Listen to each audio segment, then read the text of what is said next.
Laki ng sunflower. Ano na siya, tingnan mo, marami, masarap yan. Pag na-dry yan, nakakain yan, guys. Laki ng sunflower, oh. Oh, sayang. Taglamig na kasi, kaya nalalanta na.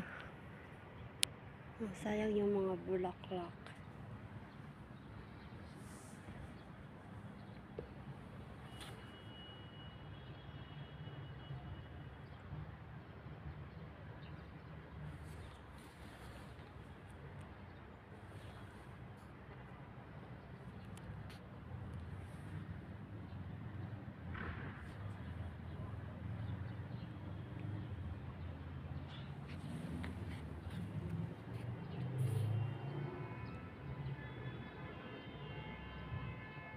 Parang si Sonic, oh.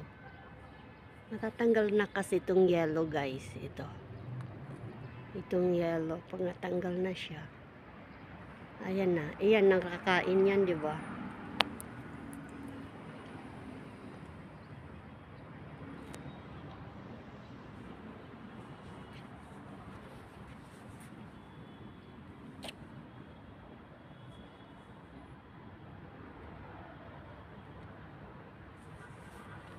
Itong bulaklak nila dito parang utot-utot sa atin, yung mabahong bulaklak na pwede igamot yung dahon, panghaplas sa tiyan pag masakit. Yan. Thank you for watching.